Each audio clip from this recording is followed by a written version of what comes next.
A teenager is recovering tonight from severe burns. She's at a Mobile hospital. Investigators say the girl was set on fire. Fox 10 News reporter John Rogers is live at USA Medical Center with more on this really disturbing story. John?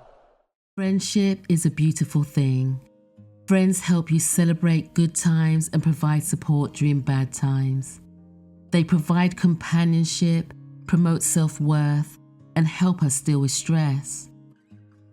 Sadly, friendships can also have a dark side, and in Audreanna Zimmerman's case, the saying goes, with friends like these, who needs enemies? In March 2010, Tina Brown, her 16-year-old daughter Britnee Miller, Heather Lee, and 19-year-old Audreanna Zimmerman lived in neighbouring trailers in an Escambia County mobile home park.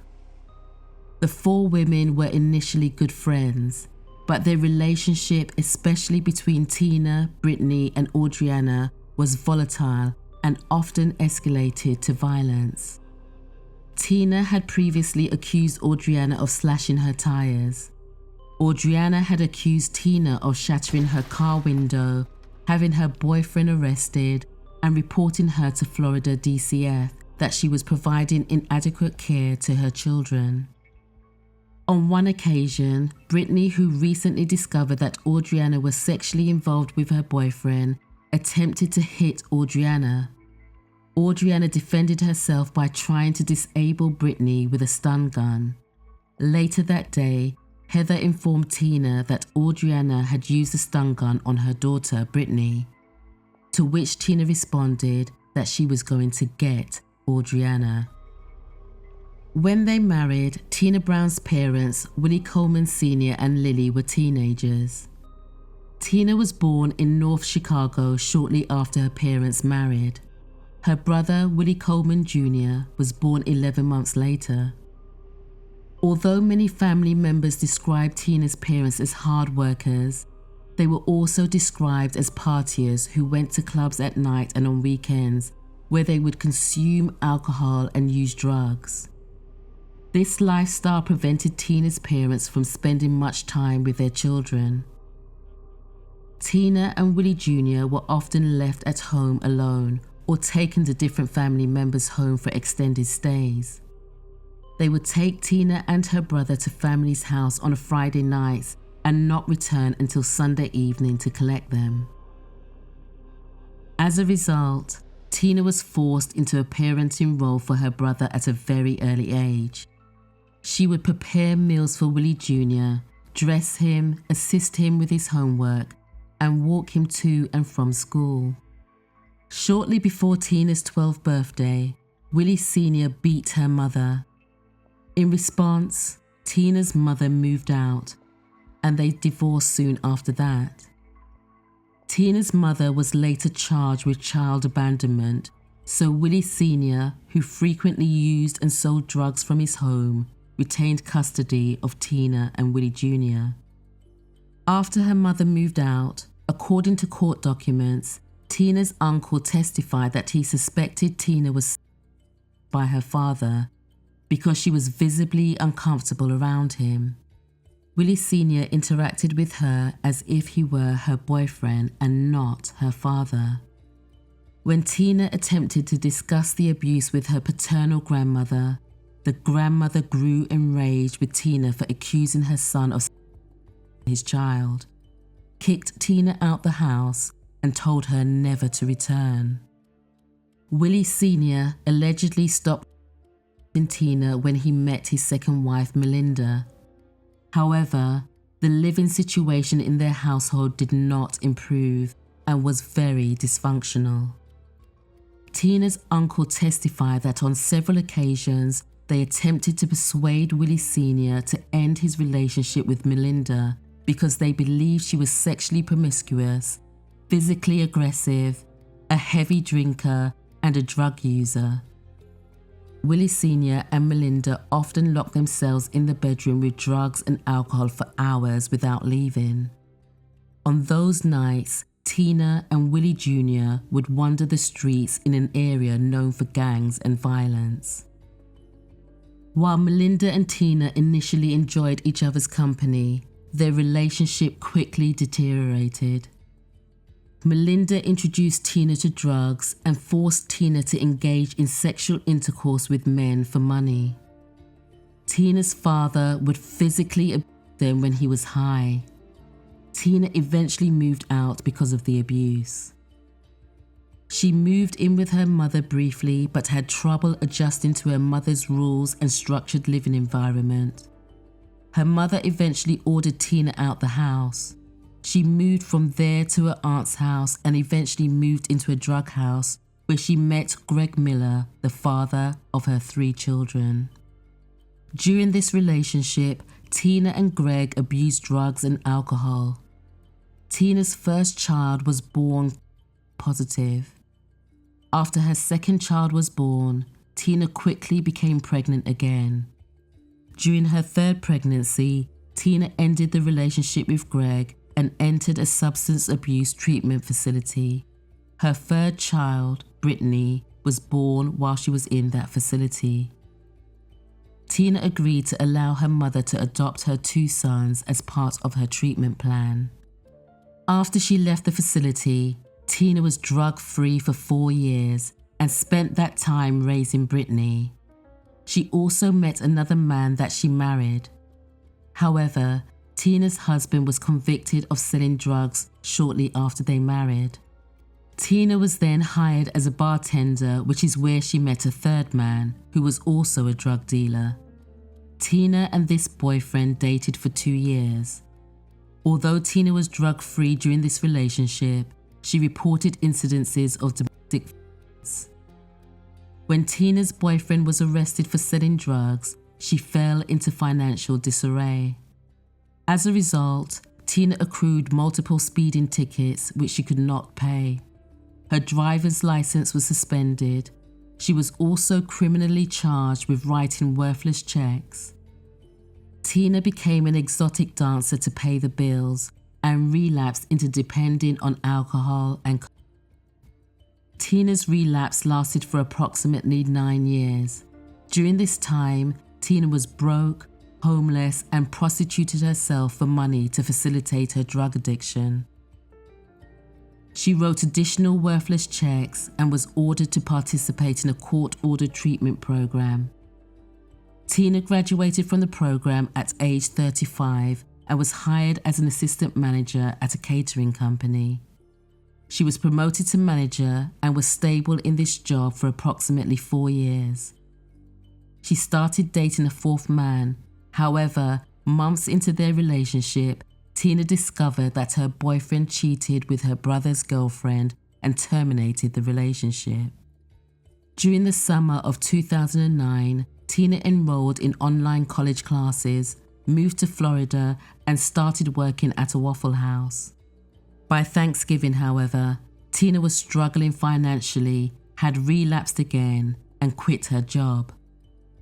Tina obtained drugs by engaging in sex for drugs with her friend Heather Lee's husband. On the 24th of March, Tina invited Audreanna to her home under the guise of rekindling their friendship. Before Audreanna arrived, Tina, Britnee, Heather, and Britnee's 13-year-old friend Mallory Azriel were inside the trailer. Tina and Heather were in the kitchen, where Heather instructed Tina on how to use a stun gun properly. Britnee pulled Mallory aside and said, "I have something to tell you. We're fixing to kill Audreanna. Don't tell anyone or we'll kill you too." Shortly after 9 p.m., Audreanna knocked on the door and entered the trailer. About 5 minutes after she entered, Tina started tasing Audreanna in the kitchen. When Audreanna lost muscular control and fell to the floor, Tina continued to use a stun gun on Audreanna, who was screaming and crying for help. Eventually, Tina pulled Audreanna across the trailer into the bathroom. Audreanna continued to scream and cry for help, so Britnee struck her in the face and Heather stuffed a sock into her mouth. Audreanna was then forcibly escorted outside with Tina holding Audreanna's hands behind her back and forcing her into the trunk of Tina's car. Tina, Britnee, and Heather then entered the vehicle and drove away. The women drove to a clearing in the woods about a mile from the trailer park. Tina exited the car and pulled Audreanna out of the trunk. Audreanna attempted to flee but stumbled in the darkness and was caught by Tina and Britnee. The two women wrestled Audreanna to the ground and simultaneously attacked her. Tina used a stun gun again on Audreanna as Britnee beat her with a crowbar. Tina and Britnee then switched weapons and continued to torture and beat Audreanna. Britnee eventually dropped the stun gun and repeatedly punched Audreanna. Tina then returned to the car, retrieved a can of gasoline from the trunk, and walked back to the beaten but still conscious Audreanna. She poured gasoline all over her, retrieved a lighter from her pocket, set her on fire, and stood nearby to watch screaming Audreanna burn. Heather testified that she was standing beside Britnee, who was jumping up and down and shouted, "Burn, bitch, burn." After a few minutes, the three women entered the car and drove away. During the ride home, Britnee told her mum that she had to turn around because she had left her shoes and the taser. Tina, however, refused to return. Terence Hendrick was outside his home, located approximately 1/3 of a mile away from the location of the attack. Terence heard a faint female voice asking for help, but could not see anyone in the darkness. Eventually, Terence saw Audreanna walking slowly towards his house. When Audreanna reached Terence's house, she asked for help and sat on the front steps. Terence noticed that she had suffered a significant head injury, did not appear to be wearing clothes, and had a strong odor of gasoline. Terence called 911. He later testified that he could not identify her race. Just after 9:20 p.m., EMT arrived at the scene. When the EMT approached Audreanna, he observed her sitting on the porch, rocking back and forth with her arms stretched out, moaning and asking for help. Due to the extensive nature of Audreanna's burns, the EMT could not initially identify whether she was wearing clothes. The EMT noticed that Audreanna's skin was falling off her body, and over 90% of her body was burned. She had severe head trauma, and her jaw was broken or severely dislocated. The extent and the severity of the burns prevented him from providing Audreanna with medical assistance. He testified that while he generally placed sterile gauze and oxygen on burns, he did not have enough to cover her entire body. He attempted to stabilize her neck, but her skin was charred to such an extent that he could not touch Audreanna without her skin rubbing off onto his gloves. Despite her injuries, Audreanna was conscious and alert. She identified Tina, Heather, and Britnee as her attackers and told the EMT that they dragged her out of the house, tased, beat her in the head with a crowbar, and then set her on fire. She also provided her address and the address of her attackers and asked EMT to protect her children. The ambulance arrived within a few minutes and transported Audreanna to the hospital. Inside the ambulance, Audreanna repeatedly asked if she was going to recover. She told the paramedic that Tina, Britnee, and Heather poured gasoline on her and set her on fire. She also stated that she thought they had made up. Audreanna was stabilized at a local hospital and then transferred to the burn center at the University of South Alabama Hospital in Mobile, Alabama, where she was placed in a medically induced coma. Audreanna died 16 days later.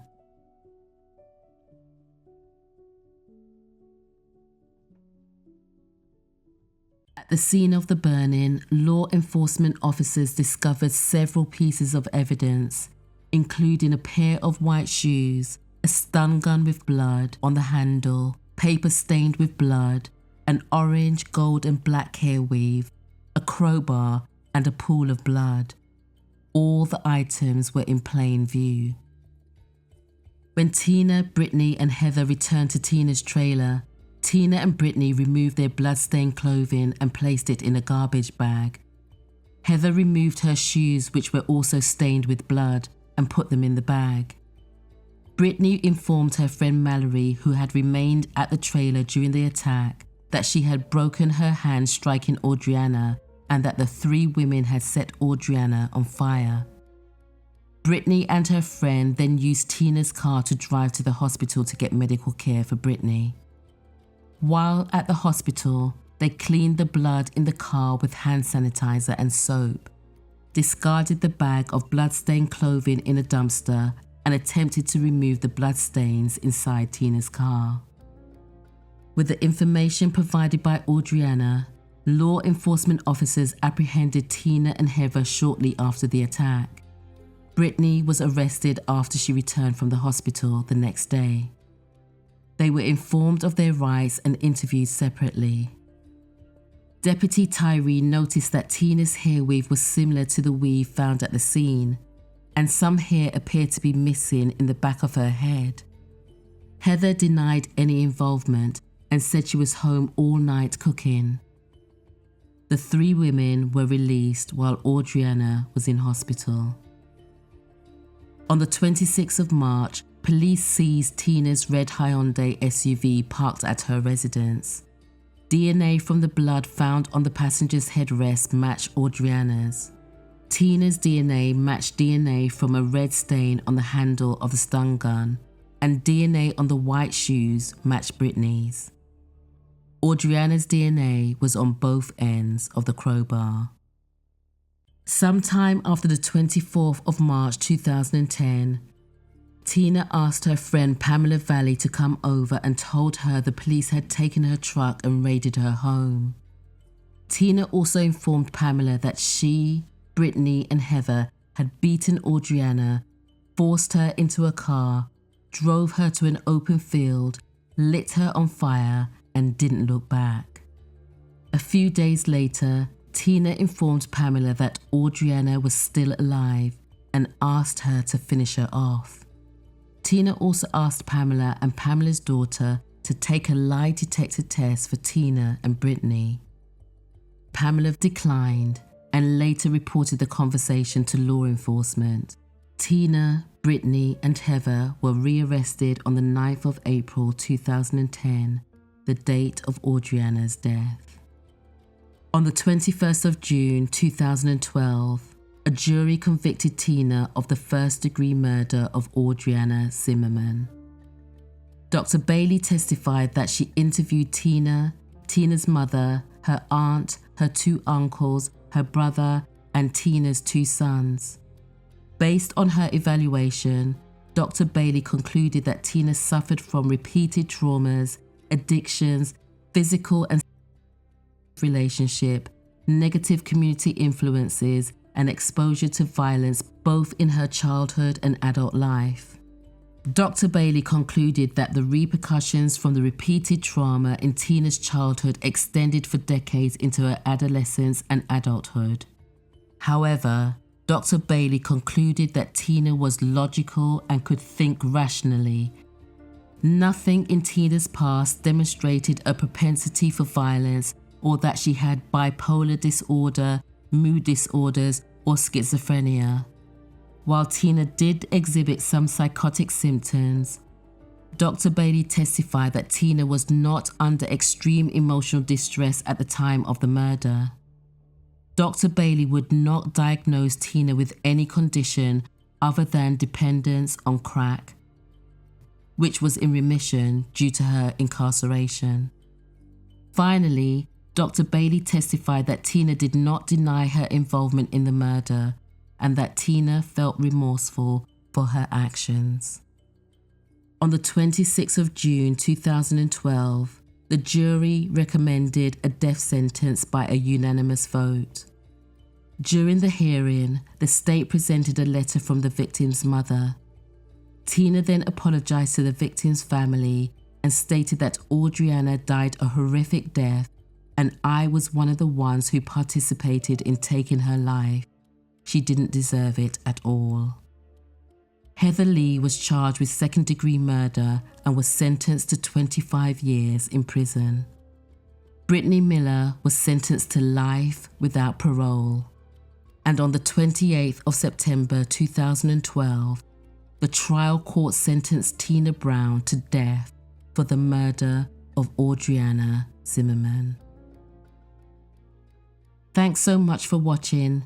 Remember to like, comment and subscribe, and I will see you in the next video.